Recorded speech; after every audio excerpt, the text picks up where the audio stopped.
নমস্কার বন্ধুরা and welcome back to my channel it's Ishani. It's ঈশানীর আরেকটি নতুন ব্লগে জানাই তোমাদের সবাইকে সুস্বাগতম। কালকে রাতে কিন্তু বন্ধুরা একটা বিয়েবাড়ির নেমন্তন্ন ছিল। সত্যি বলতে এই শীতকালটা এলেই কিন্তু আমাদের সবার কেমন যেন মনটা একটা বিয়েবাড়ি করে, তাই না বলো? তো যাই হোক বন্ধুরা, কালকে রাতে বিয়েবাড়ি খেয়ে এসেছিলাম। আজকে কিন্তু সকাল সকাল একেবারে উঠে ফুল এনার্জি নিয়ে ব্লগটা শুরু করে দিয়েছি। বন্ধুরা, অনেককেই কিন্তু ব্লগে দেখেছি একেবারে কিন্তু সকাল থেকে উঠেই কাজকর্ম করা শুরু করে দেয়। তবে আমি কিন্তু বন্ধুরা সকালে উঠে প্রথম 10টা কি 15টা মিনিট একেবারে নিজের জন্য বরাদ্দ রাখি, তারপর কিন্তু বাকি সব কাজ শুরু করি। প্রথমে এই যে শীতের সকালে উঠে নিয়ে গায়ে যে একটা ঠান্ডা ঠান্ডা ভাব থাকে, প্রথমে আমি প্রত্যেক দিন যেটা করি, আমাদের রান্নাঘরের দিকটায় একটু বসি, গায়ে আগে একটু রোদ লাগাই। এই দেখো বোঝো এখানে আমার সাথে ঘুরে বেড়াচ্ছে। আর গায়ে কিছুক্ষণ এই রোদটা মেখে নেওয়ার পরে তারপর কিন্তু একেবারে ফুল এনার্জি নিয়ে বাকি সমস্ত কাজগুলো করা শুরু করে দিই। তো বন্ধুরা, প্রত্যেক দিনের মতোই কিন্তু আজকে সকালে উঠে আমার মর্নিংটা শুরু হয়েছিল 1 কাপ গ্রিন টি দিয়ে। অন্যদিন যদিও বা ডিটক্স ওয়াটার খেয়ে থাকি, কিন্তু আজকে যেগুলো দিয়ে ডিটক্স ওয়াটার করি সেই পাউডারটা আজকে শেষ হয়ে গিয়েছিল। সেই জন্য আজকে সকালে কিন্তু একেবারে গ্রিন টি দিয়েই মর্নিংটা শুরু করলাম। সত্যি বলতে বন্ধুরা, খালি পেটে কিন্তু যে কোনো গরম জিনিস খাওয়াই আমাদের স্বাস্থ্যের পক্ষে বেশ ভালো। এই দেখো আমি এখানে বসে গ্রিন টি খাচ্ছি, আর এখানে কিন্তু আমার বোঝো বেবিও আমার পিছন পিছন চলে এসছে। আর এটা হচ্ছে বোঝো স্টাইল। আমরা যে যখনই এখানে বসে থাকি, বোঝো কিন্তু আমাদের পায়ের ওপর পা রেখে এরকম দাঁড়িয়ে দাঁড়িয়ে দেখো একেবারে প্রকৃতি দেখে। আর দেখছো ও কতটা আনন্দ খুশিতে নিজের লেজ নাড়াচ্ছে, আমাদের সবার ছোট্ট বাচ্চাটা। আজকে আবারও সকাল সকাল উঠে বলল যে আজকে আর সকালে কিন্তু লিকার চা খেতে ইচ্ছা করছে না, আজকে কিন্তু একটু দুধ চাই বানিয়ে দাও। তো যাই হোক, ওই জন্য আজকে সকালে উঠে একটু দুধ চাই বানিয়ে দিলাম। আর বন্ধুরা দেখবে, এই কথাটাও কিন্তু একেবারে ঠিক, শীতকালে কিন্তু সকালে উঠে লিকার চায়ের থেকে দুধ চাটা খেতেই বেশি মন চায়। তো যাই হোক, প্রত্যেক দিনের মতো চাটা একেবারে বানিয়ে নিলাম, আর এরপর ওকে কিন্তু একেবারে চাটা গিয়ে দিয়ে এলাম। বন্ধুরা, রিসেন্টলি আসানসোল থেকে আমার ইটস ঈশানী ফ্যামিলির একজন সদস্য আমার একটি ব্লগে কমেন্ট করেছেন যে আমি আপনার সব ব্লগ দেখি, আমার কিন্তু আপনার সমস্ত ব্লগ দেখতে খুব ভালো লাগে, এভাবেই পাশে আছি, এগিয়ে যান, অনেক ভালোবাসা।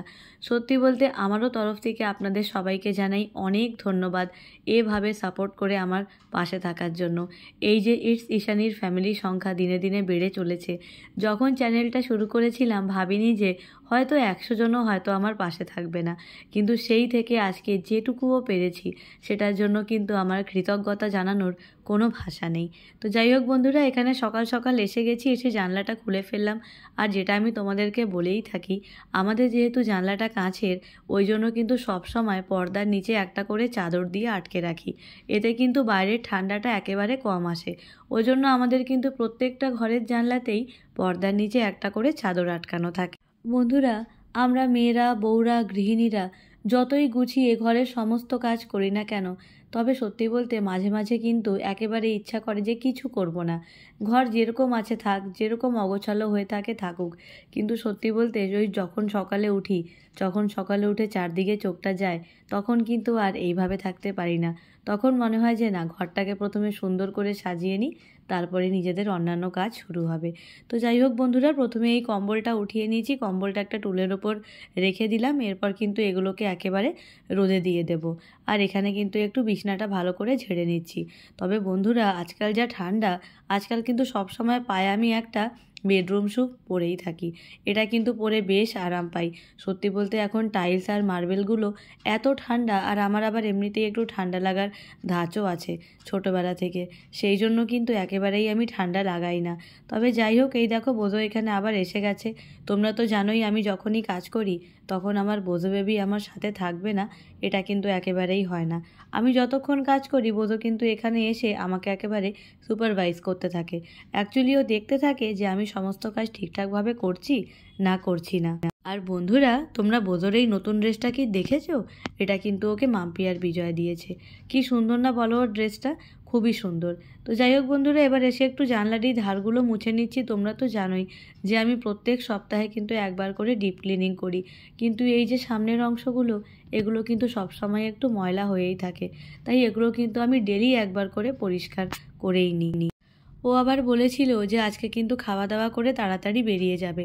ওর আবার আজকে অনেক দূরে যাওয়ার কথা, দুদিন আবার থাকবে না। তো সেই জন্য কিন্তু আজকে সকাল সকাল উঠে তাড়াতাড়ি করে সব ডাস্টিংয়ের কাজকর্মগুলো করে নিচ্ছিলাম, কারণ ওর আবার আজকে যেহেতু বেরিয়ে যাওয়ার ছিল। বন্ধুরা, আজকে তোমাদের সবার সাথে একটা খুব মজার কথা শেয়ার করি। সত্যি বলতে তোমরাই শুনে বলো যে কথাটা কি সত্যিই মজার না মজার না। দেখবে তোমরা যখন খুব কষ্ট করে পরিশ্রম করে চোখের পাতা এক না করে মাথার ঘাম পায়ে ফেলে আস্তে আস্তে নিজের লক্ষ্যের দিকে এগিয়ে যাবে, তোমাদের যে তখন ওই এগিয়ে যাওয়ার পথটা কতটা কঠিন সেটা কিন্তু মাত্র হাতে গোনা কিছু মানুষ সেটার খেয়াল রাখবে। কিন্তু আলটিমেটলি তোমরা যেদিন সফল হয়ে যাবে, তোমরা হয়তো যেদিন একটু ভালো থাকার মুখ দেখবে, সেদিন কিন্তু সবাই খোঁজ নিতে আসবে যে তোমরা কিভাবে সফল হয়েছো, এখন কি করছো না করছো। মানে আলটিমেটলি কি বলো তো, মানুষ কিন্তু দেখে না যে সফলতার সিঁড়িটা কতটা কাঁটার মধ্যে দিয়ে পেরোতে হয়, মানুষ দেখে যে সফলতার পরের পার্টটা। তবে আমি বলতে একটাই কথা বুঝি, যে যারা এই সফলতা আসার আগের দিনগুলোতে আমাদের পাশে থাকে, যারা আমাদের সবসময় অনুপ্রেরণা যোগায়, সেই মানুষগুলোকে কিন্তু সব সময় আমাদের মনে রাখা উচিত, তাই না বলো? এবার চলো বন্ধুরা, এটা এবারে ঘরের যেটা সব থেকে মেন পার্ট, মানে আমাদের ডাইনিং টেবিলটা, যেখানে আমরা সব সময় বসে খাওয়া দাওয়া করি, এবারে আগে সেই পার্টটা ভালো করে একটু গুছিয়ে নেওয়া যাক। তোমরা দেখতেই পাচ্ছ এখানে আমার একটা বডি লোশন রাখা আছে, এখানে আমাদের একটা কাফ সিরাপ রাখা আছে। সত্যি বলতে বন্ধুরা, রাতের বেলা কিন্তু হাতের কাছে যখন যা পাই সেটা কিন্তু নিয়ে একেবারে টেবিলে রাখা হয়ে যায়। সকালে উঠেই আবার কিন্তু সব জিনিসগুলো জায়গায় রাখি। আবার এখানে একটা ইলেকট্রিক কেটেলও রাখা আছে, প্রত্যেক দিন সকালে কিন্তু এটাতেই একটু গরম জল করে নেওয়া হয় তাড়াতাড়ি করে। তো যাই হোক, এখানে কিন্তু একেবারে টেবিল ম্যাটগুলো আমি এক এক করে সরিয়ে সরিয়ে জায়গাটা সুন্দর করে মুছে পরিষ্কার করছিলাম। কারণ বন্ধুরা, ওই যে বলি না, বাইরে থেকে কেউ এলে কিন্তু সবার আগে এই ডাইনিং টেবিলটার দিকেই তাকায়। আর এই টেবিলটা দেখবে পরিষ্কার থাকলে আমার যাই না নিজেরই যেন কেমন একটা খুব শান্তি শান্তি লাগে। তবে ভেবেছিলাম এবার এই কাজটা করে আগে গিয়ে একটু টিফিনের ব্যবস্থাটা করে নেব, তারপর আবার এসে অন্যান্য কাজগুলো করব। তো মা কিন্তু আজকে আগে থেকেই কুঁদরি আর আলুটা কেটে রেখেছিল। আমি কিন্তু ওর জন্য চট করে এসে একটু কাঁচা লঙ্কা পেঁয়াজ দিয়ে আলু আর কুঁদরিটা একটু ভেজে নিচ্ছি। আমি আবার এই কুঁদরি ভাজা খেতে কিন্তু ভীষণ ভালোবাসি। আর তোমরা তো জানোই, আগের দিন কিন্তু বাজার থেকে এই কুঁদরিগুলো এনেছিলাম, ভীষণ ভালো। আর সঙ্গে কিন্তু একটু রুটি আর পরোটাও বানিয়ে নিচ্ছিলাম। সত্যি বলতে বন্ধুরা, ভাবি যে সকালে উঠে পরোটা খাবো না, কিন্তু আমি জানি না কেন সকাল সকাল আমার একদম আবার রুটি খেতে ভালো লাগে না। কিন্তু ও আবার কিন্তু সবসময় রুটিটাই খেতে বেশি ভালোবাসে। আমি রুটি খেতে অবশ্যই ভালোবাসি, কিন্তু সেটা বিকালে হোক রাতে হোক আমার কোনো প্রবলেম নেই।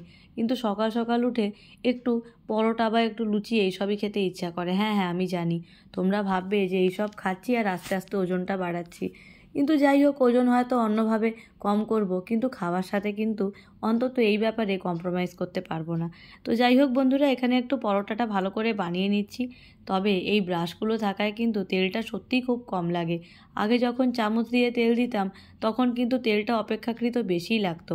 আর এই ননস্টিকের যে কোনো প্যানে রান্না করলেও তেলের কিন্তু পরিমাণটা সবসময় কমই লাগে। ওই জন্য কিন্তু এগুলোতেই সবসময় পরোটাটা একেবারে ভালো করে ভেজে নিই। আমার কিন্তু বন্ধুরা এই আটার পরোটা খেতে খুব ভালো লাগে। অনেকে দেখেছি ময়দার পরোটা খেতে ভীষণ পছন্দ করে, আমার আবার আটার পরোটাটাই বেশি ভালো লাগে। আর এই দেখো, ওকে এখানে কিন্তু টিফিন একেবারে দিয়ে দিয়েছি, ও এখানে টিফিন খেয়ে নিচ্ছে। আর এরপর চলে যাওয়া যাক। প্রথমে গিয়ে একটু চালটা ভিজিয়ে নিলাম, কারণ বন্ধুরা এই চালটা অনেকক্ষণ আগে থেকে ভেজানো থাকলে যেরকম এটা আকারে বাড়ে সেরকম কিন্তু এটা আয়তনেও বাড়ে। এমনিতে আমরা বাঁশকাঠি খাই, তবে হ্যাঁ, যেদিন যেদিন ইচ্ছা হয় সেদিন সেদিন কিন্তু গোবিন্দভোগ চালও খাই। অনেক সময় আবার কিন্তু গোবিন্দভোগের খুদের চালটাও খাই, আবার অনেক সময় কিন্তু দেরাদুন রাইসটাও খাওয়া হয়। মোটামুটি যখন যেরকম খেতে ইচ্ছা করে তখন সেরকম খাই। তো যাই হোক, এবার এসে এখানে একটু ড্রেসিং টেবিলটা সুন্দর করে গুছিয়ে নিচ্ছিলাম। এই দেখো, এই আয়নাটা কিন্তু খুব ভালো কাঁচ, মানে এই আয়নাটার কাঁচটা এতদিন হয়ে গেল তবুও কিন্তু কাছে কোনো দাগ নেই। তো যাই হোক, এবার একটু খাটটাও দেখো মুছে নিচ্ছিলাম, কারণ এই কী বলো তো, বিছনাটা ডেলি পরিষ্কার করা হলেও এই খাটগুলো কিন্তু কিছুদিন পরপরই মোছা খুব দরকার, কারণ এই কাঠের গায়ে কিন্তু ধুলো জমে সব থেকে বেশি। আর এই দেখো, বোঝবাবু আবার থেকে চলে এসছে আমার কাজ দেখতে। তোমরা তো বন্ধুরা এতদিনে নিশ্চয়ই জেনেই গেছো যে আমার ব্লগ হবে আর তাতে আমার বোঝো বাচ্চা থাকবে না, সেটা কিন্তু একেবারে হতেই পারে না। আমি যখন যখন ব্লগ করি বোঝো কিন্তু ঠিক উদয় হয়ে যায়। তো যাই হোক, আমার এখানে মোটামুটি এই ঘরটা পরিষ্কার করা হয়ে গেছে। বন্ধুরা, শীতকালে যখন প্রত্যেক দিন সকাল সকাল উঠে কাজকর্মগুলো শুরু করি, প্রথম প্রথম কিন্তু হাত পা একেবারে অসাড় হয়ে থাকে। মনে হয় যেন আর বেশিক্ষণ কাজই করতে পারবো না। কিন্তু মজার বিষয় হলো, যখন একটা একটা করে কাজ করতে থাকি, যখন একটু একটু করে বেলাটা বাড়তে থাকে, তখন কিন্তু আস্তে আস্তে পুরোটাতেই আমরা অভ্যস্ত হয়ে যাই। তো যাই হোক বন্ধুরা, এখানে এসে গেছি। এই দেখে নাও, এই যে আমাদের বক্স উইন্ডোটা। এবার এখানে কিন্তু সমস্ত কম্বল কাঁথা যা আছে সব এক এক করে কিন্তু রোদে দিয়ে দেবো। তবে হ্যাঁ, সব একসঙ্গে দেবো না, প্রথমে কিন্তু জায়গাটা একটু মুছে নিচ্ছি। কারণ আমাদের এই ঘরের সামনেই একটা ফ্যাক্টরি আছে, সেখান থেকে কিন্তু প্রচুর ধুলো বালি কার্বন এগুলো উঠতে থাকে। তো সেই জন্য কিন্তু যখন আমরা যেখানে এই কম্বল বা কাঁথাগুলো রোদে দিই, তখন কিন্তু প্রথমে আমি অবশ্যই সেই জায়গাটা ভালো করে একটু পরিষ্কার করে মুছে নিই। তারপরেই আমি কিন্তু কম্বল আর কাঁথাগুলো এখানে রোদে দিই। তবে এই যে সমস্ত কাজ করছি, এটা কিন্তু একেবারে ঘড়ির কাঁটার দিকে খেয়াল রেখে, কারণ এরপর কিন্তু একেবারে আমাকে আবার 10:30টার সময় ঠিক বেরিয়ে যেতে হবে। তবে সত্যি বলতে বন্ধুরা, পরীক্ষা হয়ে যাওয়ায় কিন্তু এখন চাপটা একটু কম। যদিও এখনও খাতা দেখার কিছু কাজ বাকি আছে, তবে সেগুলো কিন্তু আমি বিকেলবেলা বসে করে নিই। এই যে বন্ধুরা, এখন এইসব কাজগুলো করছি, এখন কিন্তু বাজে মাত্র 8:30। এর মধ্যে কিন্তু আজকে অনেকটাই কাজ এগিয়ে গেছে। ওর যেহেতু আজকে একেবারে সকাল 10টার সময় বেরিয়ে যাওয়ার ছিল, অতএব তার আগে কিন্তু আজকে আমাদের অনেক কিছুই করে নেওয়ার ছিল। তো সেই জন্য আজকে কিন্তু একেবারে ঝটপট কাজগুলো করছিলাম। তো সত্যি বলতে বন্ধুরা, একটা জিনিস কিন্তু দেখেছি, আমরা যত সকালে উঠে কাজ করি সময়টা কিন্তু খুব বেশি পাওয়া যায়। যখন আমরা দেরি করে উঠি, তখন কিন্তু সময়টা কম পাওয়া যায়। এখন কিন্তু 10টার মধ্যে এত সব কাজ করে রান্নাবান্না করে আমি একেবারে বেরিয়ে পড়তে পারি। আর একটা সময় এমন ছিল যখন 10টায় ঘুম থেকে উঠতাম।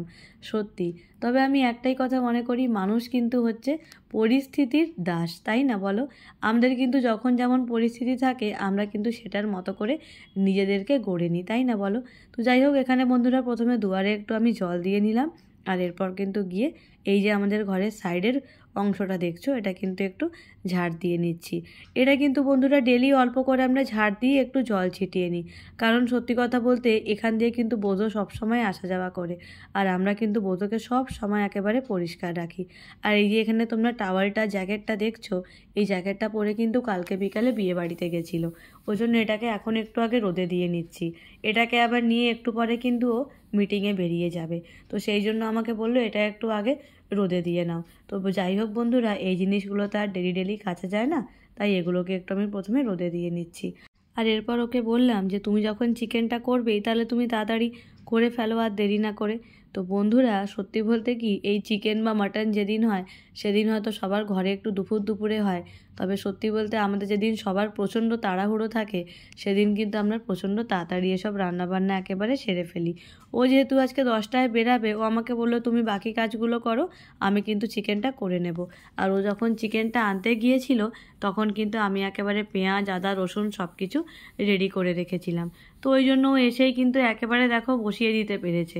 আমি কিন্তু সব একেবারে কেটে বেটে একেবারে সব কিছু আমি রেডি করে রেখেছি। আমি বললাম তুমি তাহলে এটা করো, তাহলে অসুবিধা হবে না। আর মা বলল তাহলে এখন যখন ও চিকেনটা করে নিচ্ছে, আমি তাহলে মাছটা করে দেবো, কোনো অসুবিধা হবে না। তো যাই হোক বন্ধুরা, আজকে কিন্তু আমি লাঞ্চের দায়িত্ব থেকে পুরোপুরি মুক্তি পেয়ে গেছি। এই দেখো, এখানে ও সুন্দর করে চিকেনটা করছে। তবে ও আমাকে বলেছিল, ওর যে আজকে তো তাড়াহুড়ো করে চিকেন করছে, সেটার অন্য একটা কারণ। সেটার এই কারণ না যে ওই 7 সকালে এখন চিকেন দিয়ে ভাত খেয়ে যাবে। ও বলেছিল আমি আজকে চিকেনটা নিয়ে যাচ্ছি, ও আর ওর একজন কলিগ তারা আজকে একসঙ্গে খাবে। তো ওই জন্য আমি বললাম ঠিক আছে, তুমি তাহলে করে নাও। আর আমার অলরেডি একদিকে এখানে ভাত বসানোও হয়ে গেছে। ও বলেছিল আমি যাওয়ার সময় আমাকে একটু খাবারটা প্যাক করে দিও, আমরা আজকে রাস্তায় খাবো। কারণ ওনাকে আজকে ওর একজন কলিগকে বলেছিল ওর হাতের তৈরি করা চিকেন কষা খাওয়াবে। তো বন্ধুরা, একটা জিনিস কিন্তু আমি সত্যিই মানবো, ও কিন্তু চিকেনটা অসাধারণ করে, ভীষণ ভালো করে। তোমরা আশা করি চিকেনের কালারটা দেখে বুঝতেই পারছো যে চিকেনটাকে কত সুন্দর করে কষাচ্ছে। অনেকক্ষণ ধরে চিকেনটাকে কষায়, তারপর একেবারে নামে মাত্র জল দেয়, অনেক সময় জলও দেয় না। চিকেন থেকে যেই জলটা বেরোয় তাতেই হয়ে যায়। তো যাই হোক, আমি বললাম ঠিক আছে, তুমি তাহলে চিকেন আর ভাতটা নিয়ে যাও। আমি এরপর ওকে চিকেনটা আর ভাতটা একটা টিফিন বক্সে রেডি করে দিয়েছিলাম রাস্তায় যাওয়ার জন্য। সত্যি বলতে, যখনই ঘরে চিকেন হয়, ও যেহেতু নিজেই এটা রান্না করে নেয়, আমার কিন্তু এদিক থেকে খুব শান্তি লাগে। মনে হয় যে ওই সময়টায় আমি কিন্তু বাড়ির অন্যান্য কাজগুলো করে ফেলতে পারবো। কারণ বন্ধুরা, ঘর যদি সবসময় গুছিয়ে রাখতে হয়, একটা না একটা দিক কিন্তু একটু কম্প্রোমাইজ করতে হয়। আমি যদি ভাবি আমি একসঙ্গে 14 পদ রান্না করে দিয়ে একেবারে ডিপ ক্লিনিং করব, সেটা কিন্তু সম্ভব না। তো যাই হোক বন্ধুরা, এটা হচ্ছে আমার লাঞ্চ। আমি কিন্তু স্কুল থেকে এসে আজকে এই লাঞ্চটা একেবারে করে নিচ্ছিলাম, তোমরা দেখতেই পাচ্ছ। এই হচ্ছে আমার মাছ আর এই হচ্ছে আমার ভাত। আর এই দেখো, আজকে লাঞ্চের পরে আমরা আজকে বোধোকে নিয়ে একটু বাইরে বেরিয়েছিলাম, বোন আর আমি মিলে। কারণ বোধোকে নিয়ে আমরা সবসময় বাইরে বেরোই না, যখন একটু বাইরেটা ফাঁকা থাকে তখনই আমরা ওকে নিয়ে বাইরেটায় বেরোই। আর ও যেহেতু সবসময় বাইরে বেরোয় না, ওকে যখন নিয়ে মাঝে মাঝে বাইরে বেরানো হয়, ও কিন্তু তখন বেশ আনন্দ পায়। তো বন্ধুরা, আমার এই ব্লগটা কিন্তু আজকে একেবারে শেষের দিকে। তোমরা সবাই আমাকে অবশ্যই জানিও যে আমার আজকের এই নিবেদনটা তোমাদের সবার কেমন লাগলো। যদি ভালো লেগে থাকে তাহলে আমার চ্যানেলকে সাপোর্ট করে প্লিজ এই জার্নিতে আমার পাশে থেকো, কারণ তোমাদের সবার সাপোর্ট আমার এগিয়ে চলার পক্ষে একান্ত প্রয়োজন। আর পরের দিন আমি একটা অন্যরকম ব্লগ তোমাদের সবার সাথে শেয়ার করতে চলেছি, আর সেই ব্লগটা হবে একটা টিপস রিলেটেড ব্লগ। আশা করি সেটা তোমাদের সবার অনেক উপকারে লাগবে। যদি আজকের ব্লগটা ভালো লেগে থাকে সেটাও আমাকে অবশ্যই জানিও, আর আমাকে সাপোর্ট করে আমার এই জার্নিতে আমার পাশে থেকো। তাহলে সবাই খুব ভালো থেকো, সুস্থ থেকো। আমি আমার ব্লগটা এখানে শেষ করছি, আর সবাই অবশ্যই দেখতে থেকো ইটস ইশানি। টাটা।